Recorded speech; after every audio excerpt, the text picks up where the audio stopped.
El artista cubano Roberto Diago se ha convertido en uno de los máximos exponentes del arte afrocaribeño y en una figura del arte internacional. Partiendo de la muestra La oscuridad fue al principio, comisariada por Omar Pascual Castillo para la Casa de América en Madrid, tras su paso por el Centro de Arte Juan Ismael de Fuerteventura, nos adentramos en una iconografía de figuras y paisajes en silencio, expresada en diversos lenguajes. A Diago le interesa el legado de la cultura africana llevada por los esclavos desde África hasta Cuba. Todo su trabajo parte de su condición racial de hombre negro, urbanita, habanero, descendiente de artistas y músicos. En palabras de Omar Pascual Castillo, la suya es una cosmogonía ancestral y contemporánea al mismo tiempo.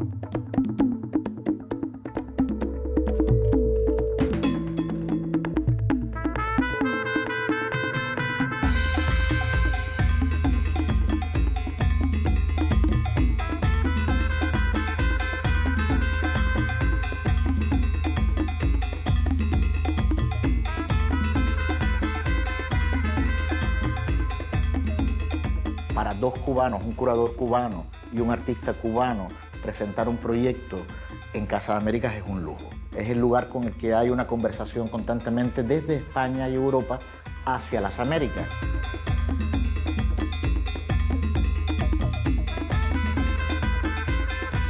Él te obliga a acercarte. Ves por lo general piezas muy grandilocuentes, muy epatantes, muy fuertes visualmente, pero siempre te obliga a que te acerques.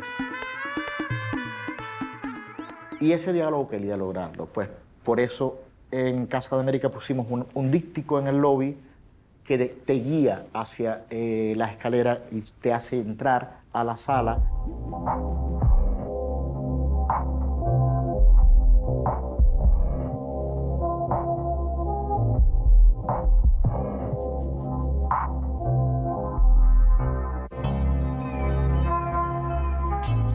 Y en la sala hay unos desplazamientos que las propias piezas generan porque él es un escultor y un instalador y eso te lo facilita mucho. O sea, tienes la posibilidad de que la obra se use en el espacio y te lleve a donde quieras.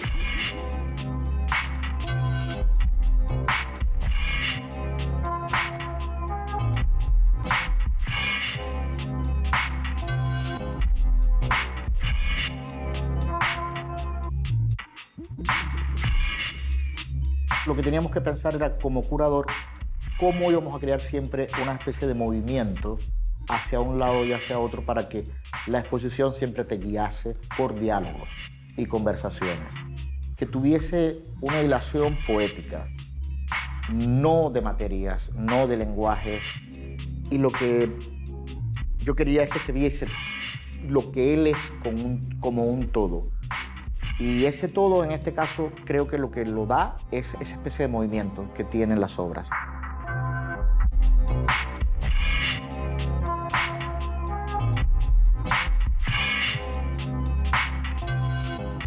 A él lo puede representar tanto un paisaje de 40 por 30 centímetros como una pintura de 2 metros por unos 50.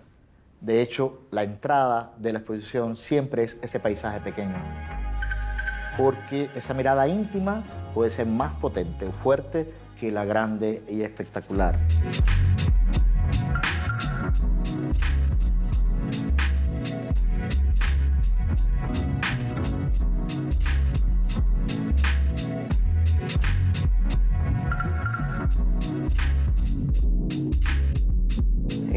Y nada, contento por ver a mis hijos, a mi creación, conviviendo unos con otros, siempre adecuándonos al espacio, porque hay espacios que nos permiten ciertas soluciones, otros nos permiten otras, sobre todo aquí en España los suelos.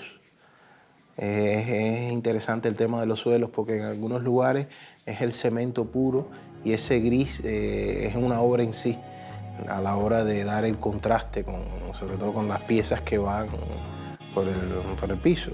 Y aquí ahora en Casa América, la madera, cómo dialoga, ese piso pulido, cómo dialoga con la madera rústica encontrada en la calle.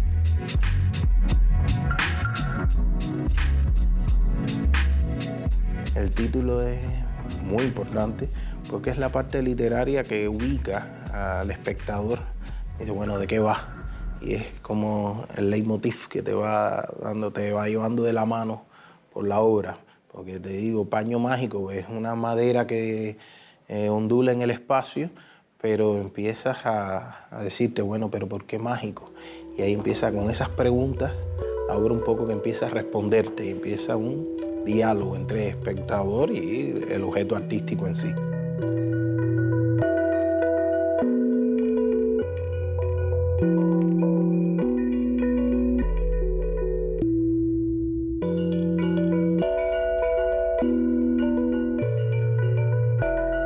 A mí me hace falta que la obra grite cuando el espectador la ve, porque es una forma de entablar un diálogo, aunque en el caso de mi diálogo la obra sea más gritona.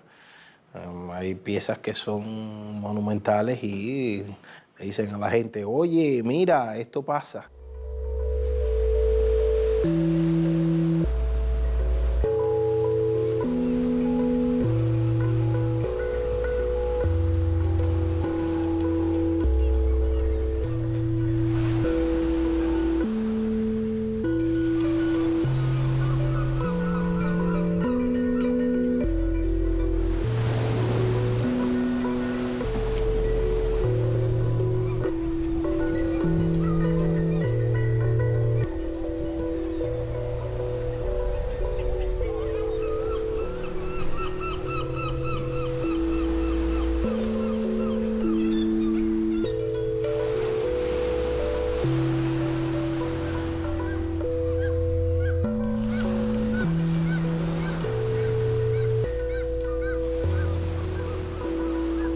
El día para mí es levantarme, ver la sonrisa de mi hija, la primera sonrisa.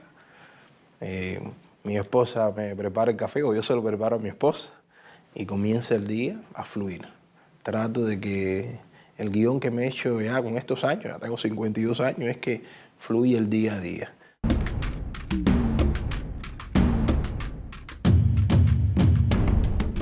Salgo a la calle y voy buscando el material, pero en ocasiones es el material el que me encuentra a mí, porque voy mirando y veo soluciones que dan los vecinos en los barrios periféricos fuera de La Habana a las construcciones arquitectónicas. Esas cercas, en el caso de los metales, hacen cercas perimetrales con lo que se encuentran, con el material tal cual que encuentran, abren los bidones y los van poniendo y hacen como unas grandes cercas. Y yo voy mirando y digo, ah, mira esa qué interesante.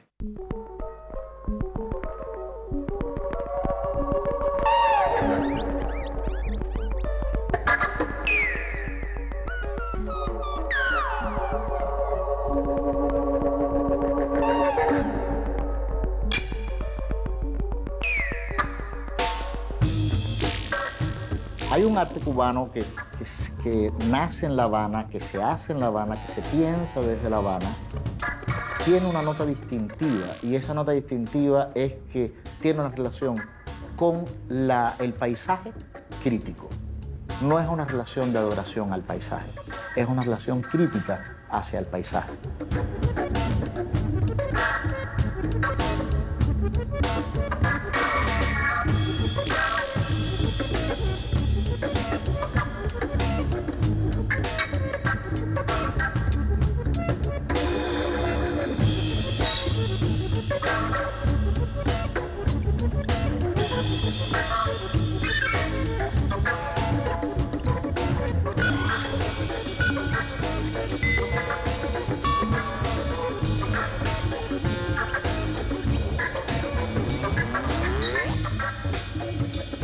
Hay un escultor que a mí me gusta mucho, Richard Serra, que hace sus grandes construcciones con acero, y esta contradicción del trabajo era a lo que yo pretendo hacer, yo digo, ah, mira, esto es un Richard Serra tropical, cómo estos pedazos de bidones se han puesto y mira cómo quedan, con qué fuerza, qué visual. Trato de eso, de transportarlo a la galería y crear ese espacio, recrear ese espacio.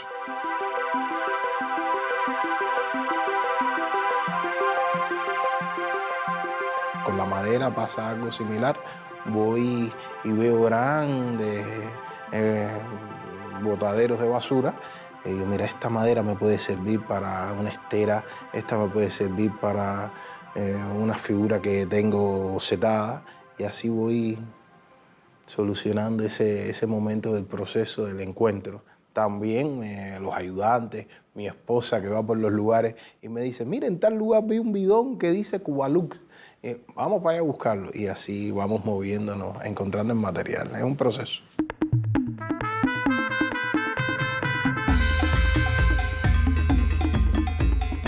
La exposición se titula La oscuridad fue el principio porque inicialmente todos tenemos la noción de que el Big Bang es oscuro, de que el principio de todas las mitologías son oscuras y de esa oscuridad nace la luz. Pero curiosamente, como se escribe la historia es al revés. O sea, la historia se escribe negro sobre blanco. Tal vez porque la historia se escribe, por lo menos en los últimos siglos, desde Occidente. Y hay una mirada siempre occidental al respecto. Entonces, queríamos crear una metáfora que rompiese eso. Primero porque África, en concreto, es el continente más rico que existe en todo el planeta. Segundo, porque África es la cuna de la vida humana.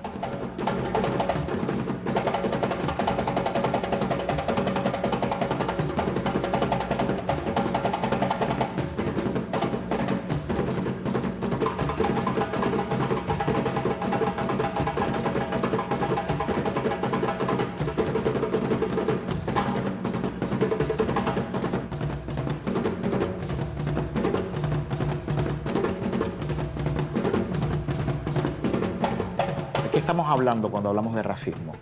¿De qué estamos hablando cuando hablamos de otras culturas ancestrales, tribales, primalistas? Cuando hablamos de supremacía racial o algo por el estilo, porque se lee la cultura universal desde Occidente.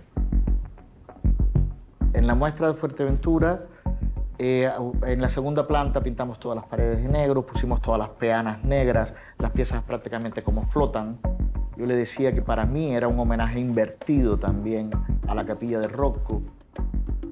Y él me había dicho de que justamente él había llegado a esta nueva abstracción discutiendo, más que conversando, con la abstracción americana.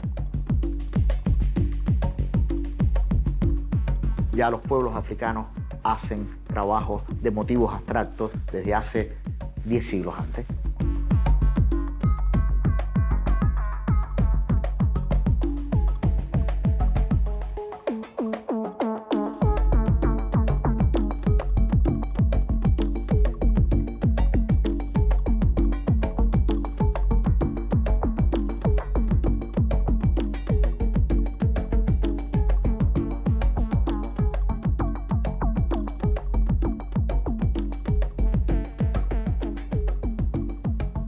Es curioso que el arte cubano, no solamente el de Diago, lleva medio siglo, por no decir un siglo, hablando de nuestra condición afro-transatlántica, o sea, nuestra racialidad, o sea, nuestra condición de herederos de una relación con África. Pero en los últimos 15, 20 años, después de la era Obama, porque esto tiene nombres y apellidos, es después de la era Obama, hay una especie de reconsideración del arte afro-transatlántico de manera más concentrada.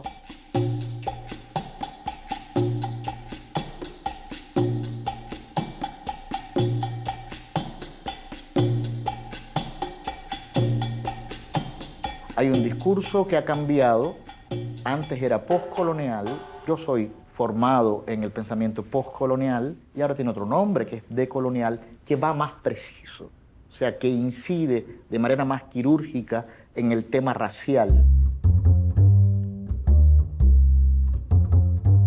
Roberto Diago es un artista que proviene de una larga saga de intelectuales y artistas. Su abuelo es uno de los artistas más importantes de la vanguardia cubana, de la primera vanguardia cubana del siglo XX. el uso de los materiales que emplea, retazos de sacos de yute, materiales pobres, le dan a sus obras una textura donde también hay una denuncia, ¿no? Esas costuras que hay en sus lienzos como especies de queloides, ¿no? Estas cicatrices que dejaba el látigo sobre el cuerpo de los negros en la plantación cuando eran castigados, me parece que están siendo la recuperación de esas heridas, ¿no? Unas heridas que no cierran, unas heridas que se mantienen abiertas.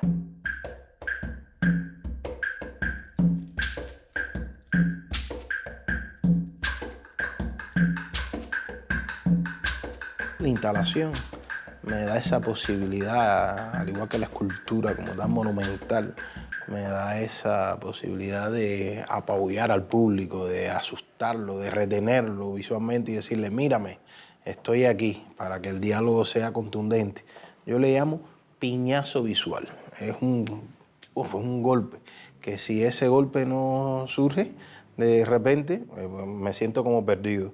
Cuando van al estudio, las personas que me conocen y dicen, wow, digo, eso es lo que quiero, ese wow, sacar ese wow, esa impresión.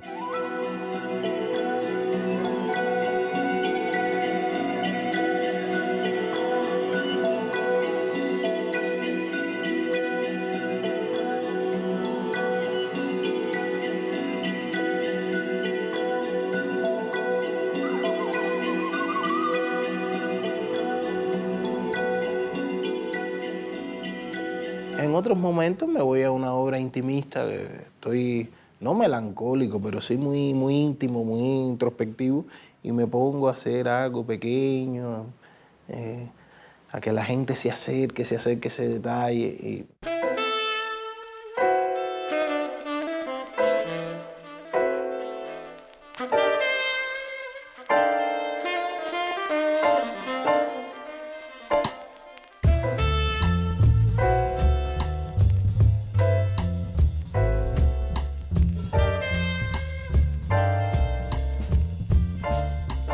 Disfruto los procesos, porque una cosa que sí me bloquea es cuando digo quiero hacer algo grande, ya me bloqueé. Porque es cuando entonces no encuentro lo que quiero, no me siento bien con lo que estoy haciendo.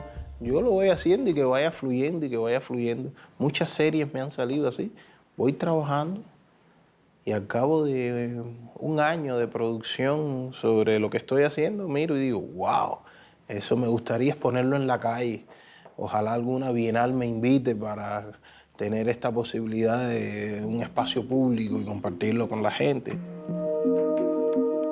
Roberto Diago juega a la pintura con los niños de su barrio en La Habana. Desde hace 5 años los convierte en amigos del arte, utilizando la complicidad del cartón y combinando la imaginación con lo que ven cada día en las calles de su ciudad. Este cubano, que va a exponer por primera vez en Arco, asegura que aprende con los niños. Los niños son grandes profesores porque ellos no tienen complejos. Ellos tienen una energía limpia, viva, y eso para todo adulto es muy importante porque un poco uno va perdiendo esa fragancia, esa inocencia, y ellos vienen llenos de energía. Yo me apodero de esa energía, además mi obra también funciona así. El graffiti y los materiales de desecho forman parte de su pintura, vinculada a la cultura afrocubana, con la que va a proponer en España el juego de formas y colores que ya llevó a Francia, Italia y Suiza. Primero apareció el paisaje e inmediatamente después apareció el sujeto. Y en el momento en el que aparece el sujeto, ese sujeto está como dialogando con un contexto, siempre. Todas las ciudades están observadas, todos los paisajes están observados. En todos los paisajes hay una relación entre paisaje y sujeto que lo observa, o sujeto escultórico que lo observa. Son trabajos de un tiempo que ahora uno compara, sopesa con los de este momento que está haciendo, pero más divertido aún me es cuando el curador, en este caso Omar Pascual, las pone a convivir en el espacio, cosas que yo ni remotamente pienso, y cómo se le ocurre a él hacer una obra de la obra. Por ejemplo, él tiene una serie que se llama Las Flores del Alma, que yo le dije, eso es un adimú, eso es una ofrenda yoruba. O sea, ¿por qué no lo ponemos como un carastillero de ofrenda yoruba? Y me dice, nunca lo he montado, ponlo. A ver, pruébalo. Y cuando lo probé, me dijo, ok, me gusta.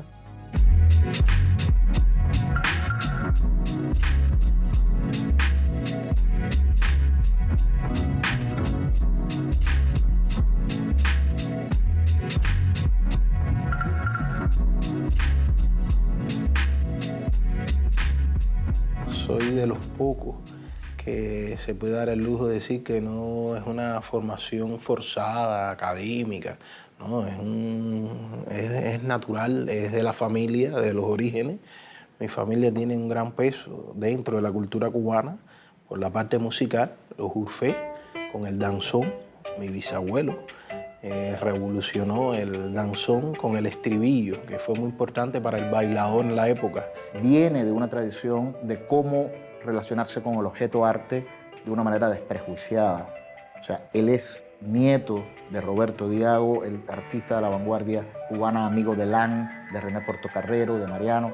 Yo lo digo en el texto del libro, que no conozco ningún artista de mi generación que pudiera decir: yo cuando era niño iba a casa de René, ¿qué René? Portocarrero, a jugar con sus papeles. Pues él sí. Y en el caso de mi abuelo, por la parte paterna, Roberto Diago fue uno de los artistas de la vanguardia, murió muy joven, a los 34 años, aquí en España. Entonces eso fue un trauma familiar para mi abuela. Cuando yo nací me pusieron el nombre igual, por eso me llamo Juan Roberto Diago, igual que el viejo. Crecí en ese ambiente. Mi abuelo fue de los ilustradores del Grupo Orígenes, un movimiento literario importante por esa gran figura que la encabezaba, Lezama Lima, José Lezama Lima, que aquí su obra ha sido muy difundida y se conoce bastante. Bueno, en ese ambiente me crié, viendo libreros, viendo cuadros originales, no copias, ni afiches. Entonces fue una cosa natural.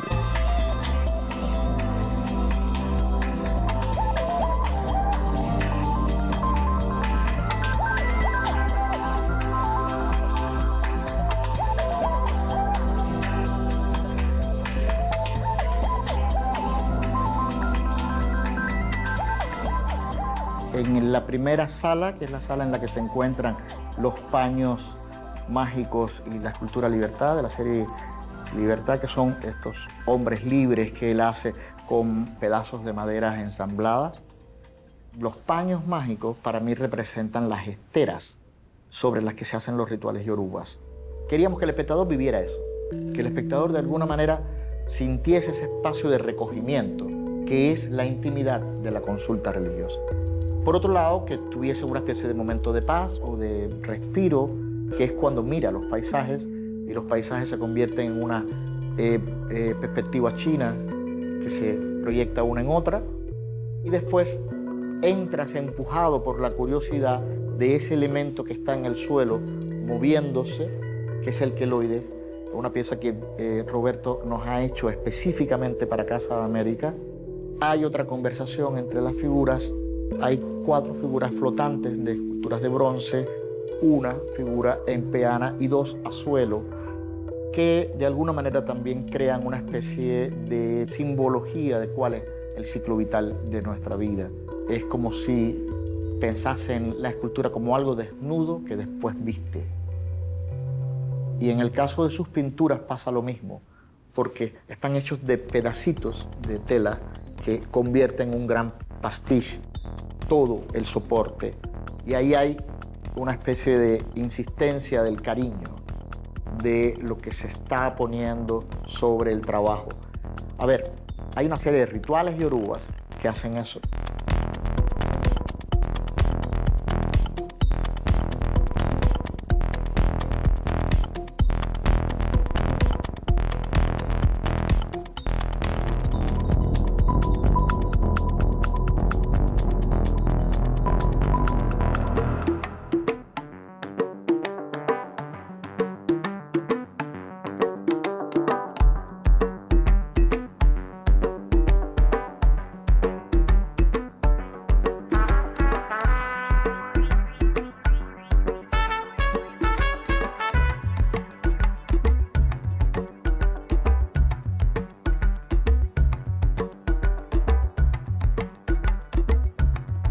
Cuando Diago habla en su pintura, o sea, escribe en su pintura, lo que está haciendo es una moyubba.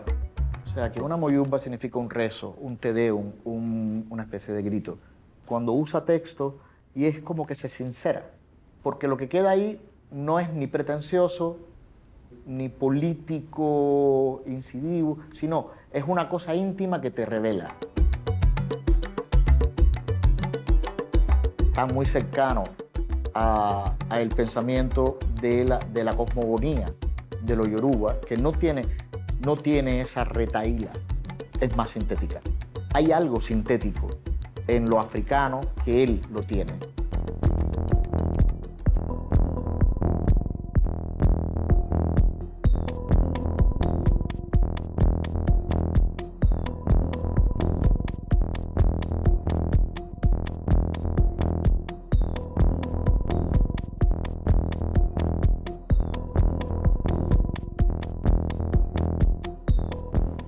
Bueno, hay momentos que son impactantes. Estás leyendo las noticias y ves, como me sucedió en una ocasión, que me frenó lo que hacía el movimiento Boko Haram en algunas aldeas, cómo quemaban a las aldeas con personas viviendo dentro, cómo secuestraron a 200 niñas. Matanza en una escuela de Nigeria. Cerca de 60 alumnos han muerto asesinados por los islamistas radicales de Boko Haram. Los atacantes prendieron fuego a los dormitorios del colegio donde habían encerrado a los niños y dispararon o degollaron a los que trataron de escapar por las ventanas. Me dolí históricamente porque, bueno, de Nigeria es la mayor cantidad de esclavos que llegaron a Cuba. Y yo decía, pero bueno, mira cómo es el mundo. Antiguamente, porque fuimos robados de un espacio, llegamos a Cuba y ahora como un movimiento de ahí mismo está haciendo esto tan duro, tan dramático. Y empezó ahí la idea y sale la pieza Ciudad Quemada, que era una forma de decirle a la gente, esto todavía pasa entre nosotros, entre los seres humanos del siglo XX, XXI, se sigue pasando.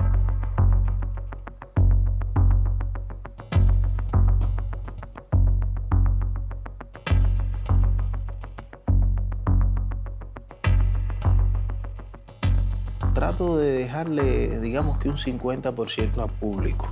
Me gusta que ese público transite la pieza y ahí sí tiene que ser, en este caso, una pieza monumental para que la gente le dé la vuelta, la toque. Me gusta que mis piezas sean tocadas. Si la historia está pasando, me gusta que la gente toque esa historia viva, eso que está pasando, como si fuera una noticia. En ocasiones trabajo con documentos históricos que compro a coleccionistas y me gusta que la gente tenga en la mano una carta de libertad de un esclavo, por ejemplo. Es como tener la historia en las manos. Muchas personas han llorado cuando tienen los documentos que caen, se dan cuenta de lo que pasó y lo tienen en la mano en ese momento. Viene un diálogo realmente fuerte con el documento histórico y con el presente. Me hago un guión.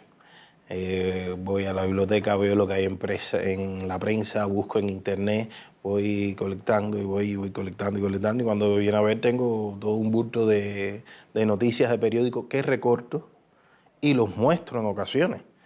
Cuando me hablan de la pieza, enseño toda la documentación que he ido compilando y el resultado después final, que ya es mi trabajo. Pero eso es parte también del trabajo, porque es lo que le da condimento, es lo que le da sustancia al trabajo. Que enviamos cartas tanto al rey de España como al Papa Francisco para invitarlos a que juntos hagamos un relato de lo sucedido desde el inicio de la ocupación de la invasión militar, los 3 siglos de colonia y también los 200 años del México independiente. López Obrador, el presidente de México, hablaba sobre, digamos que el desprecio que a la población originaria que ha habido y que él quería una especie de de perdón por parte del rey cuando estuvo allá, aquello fue muy polémico, y uno dice, bueno, ya eso pasó, pero el dolor está en el ADN de la cultura de estos tiempos contemporánea, de México, de Cuba, de todo, ahí ese tema está ahí siempre, latente. Y a partir de ahí sale el Monumento al Perdón, una pieza que hice y dije, bueno, al menos si no vamos a usar oro, bronce, plata, vamos a hacerlo con hierba, que sea un monumento. Y eso fue lo que hicimos, una gran instalación, se llama así, se titula así, Monumento al Perdón.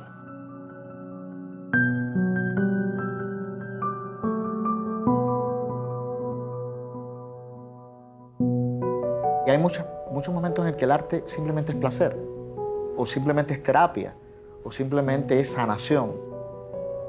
Yo pienso que el arte de Diago lo ha logrado, él ha logrado llegar a ese punto en el que ya lo sana, ya le da placer y ya además lo deja tranquilo con que eso que aquí queda es un objeto poderoso.